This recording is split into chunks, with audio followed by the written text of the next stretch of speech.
RIMS ప్రాంగణంలో దారుణ హత్య చోటు చేసుకుంది. అలంకానపల్లెలో మొదలైన గొడవ రిమ్స్ వరకు వచ్చింది. రిమ్స్ లో మాటు వేసిన కొంతమంది ఎక్స్రే తీసుకొని రిమ్స్ హాస్పిటల్ వెనక సైడ్ నుంచి ఇలా షార్ట్ కట్ దగ్గరగా వద్దనే క్రమంలో దస్తగిరిని ఇప్పుడు మనం పోలీసులు ఏర్పాటు చేసిన ఈ వలయం మధ్యలో అక్కడ దస్తగిరిని ఒక్కసారిగా మాటు వేసిన వ్యక్తులు కత్తులతో దాడి చేశారు. ఒక్కసారిగా పొడవడంతో అంటే దస్తగిరి చిన్న దస్తగిరి ఇద్దరి అన్నతమ్ముల పైన ఒక్కసారిగా దాడి చేశారని చెప్పవచ్చు. దస్తగిరి అనే వ్యక్తి ఒక్కసారిగా కత్తులతో పొడవడంతో ఒక్కసారిగా కుప్పకూలిన పరిస్థితి. ఇలాగే ఈ రూట్లోనే మనం చూసుకోవచ్చు. రక్తం మరకలు పూర్తి స్థాయిలో అక్కడ మనం చూస్తుంటే కనబడుతున్నాయి. ఇదే దారిలో దస్తగిరిని రిమ్స్ హాస్పిటల్లోకి తీసుకెళ్లిన పరిస్థితి ఇలాగే. ఎందుకంటే ఇక్కడ రిమ్స్ హాస్పిటల్ ఐపీ విభాగం ఉంటుంది. ఇదే ఐపీ విభాగంలో అక్కడ అలంకానపల్లిలో కొంతమంది గాయపడిన వాళ్ళను ఇక్కడికి ఎక్స్రే నిమిత్తం ఇక్కడికి తీసుకొని వచ్చి వాళ్ళను చూపించి అర్ధరాత్రి సమయంలో చూపించి ఇలా షార్ట్ కట్ లో బయటకు వద్దామనే క్రమంలో ఒక్కసారిగా కొంతమంది కత్తులతో దాడి చేసి దస్తగిరిని చంపిన పరిస్థితి. ఈ విధంగా దస్తగిరిని హాస్పిటల్ తీసుకెళ్లారు. ఆయన చనిపోయి రిమ్స్ మార్చిలో ఉన్నారు. ఒక్కసారిగా అంటే ఆయన రాజకీయంగా ఎదుగుతున్నాడని చెప్పి ఈ హత్య చేశారని చెప్పి కూడా కుటుంబ సభ్యులు చెప్తున్న పరిస్థితి. కొంతమంది కమ్యూనిస్టు నాయకులు కడపలో చాలా వరకు గంజాయి బ్యాచ్ కావచ్చు చాలా వరకు రెచ్చిపోతున్నారు. పోలీసులు తక్షణమే వీళ్ళపైన యాక్షన్ తీసుకోవాలి. చాలా టీములు ఏర్పడ్డాయి కడపలో.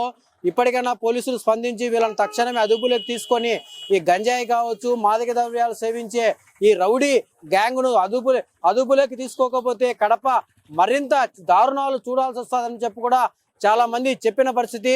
మొత్తానికి రిమ్స్ ప్రాంతం ఒక్కసారిగా ఉలిక్కి పడింది చెప్పవచ్చు. తెల్లవారుజామున ఒక్కసారిగా ఈ ఘటన జరగడంతో రిమ్స్ పరిసర ప్రాంతాలలో ఎంతో మంది దూర ప్రాంతాల నుంచి చాలా మంది పేషెంట్స్ ఇక్కడికి చూపించుకోవడానికి వస్తారు. ఇలాంటి ఈ ప్రాంతంలో ఒక్కసారిగా దారుణ హత్య జరగడం అనేది చాలా మందిని భయభ్రాంతులకు గురి చేసిందని చెప్పవచ్చు. ఎందుకంటే రిమ్స్ అనేది చాలా వరకు పేషెంట్లతో బిజీగా ఉంటుంది. ఇలాంటి ప్రాంతంలో ఈ హత్య జరగడం అనేది చాలా దారుణమైన ఘటన అని చెప్పి కూడా చాలా మంది అభిప్రాయపడుతున్నారు. మొత్తానికి ఇదే స్పాట్ లో దస్తగిరి రెడ్డిని దారుణంగా హత్య చేశారు. మొత్తానికి పోలీసులు ఇప్పుడే రంగప్రవేశం చేశారు. మొత్తానికి ఏం జరిగింది, అసలు ఇంత దారుణంగా చంపడానికి ఇది ప్లాన్, దీని వెనక ఏముంది, అసలు మోటివ్ ఏంటి అని కూడా పోలీసులు పూర్తి స్థాయిలో విచారిస్తున్న పరిస్థితి. మనం ఇప్పుడు ఎక్కడ దస్తగిరి రెడ్డిని చంపారో అక్కడే మన స్పాట్ నుంచి పూర్తి స్థాయిలో సమాచారం అందిస్తున్నాం.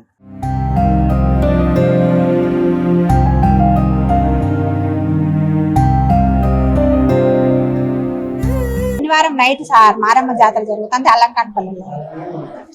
వీళ్ళు పిల్లలు వచ్చేసి డాన్స్ చేసుకుంటూ ఎగురుకుంటారు కదా సార్. అట్లా దొబ్బుకుంటూ దోసుకోవడంలో చిన్న గలాట్ అయింది. ఏరే పిల్లడు వెంకీ అనే పిల్లలతో గలాట్ అయింది సార్. అది ఆ రోజుటికి అయిపోయింది సార్. శనివారం నైట్కు ఆ పిల్లోడు ఇంకా వెళ్ళిపోయినాడు. అర్చినాము పోయినాడు. ఇంకా మళ్ళీ నెక్స్ట్ రోజు ఆ పిల్లోని ఫ్రెండ్స్ ఎవరో వచ్చి సార్ మళ్ళీ అదే పిల్లోనితో మీ నాయన తీసుకురాపోయి ఏం చేస్తారు అది ఇదని రెచ్చగొట్టేసరికి నాన్న నన్ను వాళ్ళు కొడతాన్నారు రా నాన్న అని వాళ్ళ నాన్నని పిలిచినారు సార్. చనిపోయిన అతన్ని మా ఆయన తమ్ముడు అన్నదమ్ములు ఇద్దరు పోయినారు సార్. పోతే వాళ్ళు పిడిపాకులు రాళ్ళు ఎత్తి వేసేసి అట్లా కత్తి తీసుకొని ఇంటి దగ్గరనే మా ఇంటి దగ్గరనే వాళ్ళు దాడి చేసినారు సార్. దాడి చేసినప్పుడు కొంచెం గాయాలైనాయి కానీ అంత ప్రమాదం ఏం జరగలేదు.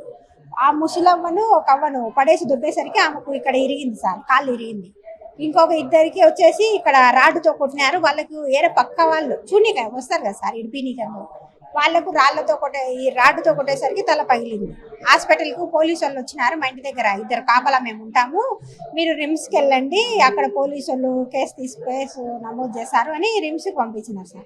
వీళ్ళు రిమ్స్కి వచ్చి ఎక్స్రే తీసుకొని వీళ్ళకు కూడా మీరు కూడా దెబ్బలు తగిలినాయి కాబట్టి మీరు కూడా ఎక్స్రే తీసుకోవాలి అని చెప్పేసి వాళ్ళకు కూడా ఎక్స్రే తీసిన తర్వాత రిపోర్ట్ ఎక్స్రే తీసుకొని పోనీకి లోపల హాస్పిటల్ లోపల నుంచి పోతే కొంచెం లేట్ అవుతుందని బాబా వచ్చేసి బయట నుంచి కొంచెం తొందరగా అయిపోతుందని బయటకు వచ్చేసినారు సార్.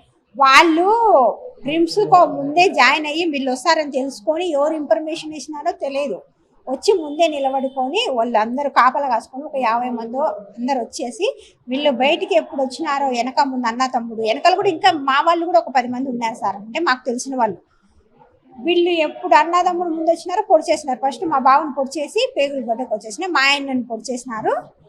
పొడి చేసేసరికి ఇంకా పక్కనుండే వాళ్ళు ఎవరికైనా ప్రాణభయం కదా సార్, వాళ్ళ దగ్గర ఏం కత్తుల్లో ఏం లేవు, వాళ్ళు పారిపోయినారు. పిల్లల్ని పొడి చేసి ఇంకా వాళ్ళు సర్ర బైక్లో వెళ్ళిపోయినారు సార్. ఇంకా అంతే సార్. ఇదంతా ఎక్కడ జరిగింది? అలంకాన్పల్లె రిమ్స్ కడప రిమ్స్. బయటనా లోపల? బయట సార్, బయట బయట. లోపల అయితే జరగదు సార్.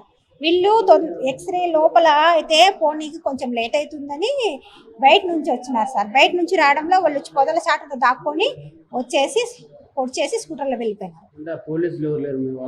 లేరు సార్. ఆ పోలీసు వాళ్ళకు మేము చెప్పినా కానీ మాకు ప్రొటెక్షన్ ఇవ్వలేదు సార్. అంటే వాళ్ళు అట్లా జరుగుతుందని వాళ్ళు మేము అనుకోలేదు అంటున్నారు సార్. ఇది వాంటెడ్గా జరిగింది. ఏం జరిగింది మాకు అసలు తెలియదు సార్.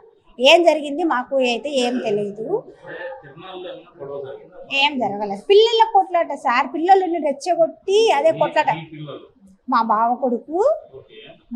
కొడుకు వచ్చేసి పిల్లలతో కొట్లాడితే మీ నాన్నని పిలుచుకురాపండి, మా నాన్నని పిలుచుకురాపండి పోయినారు సార్. అది చిన్నగా అదే పెద్ద గలాట అయ్యి ఇట్లా ఆ పిల్లోడు అందరినీ రోడ్లు పిలిపించుకొచ్చి మా ఇంటి మీదకి వచ్చి గలాట చేసినారు. మళ్ళీ రిమ్స్ లో వచ్చేసి పొడి చేసి అట్లా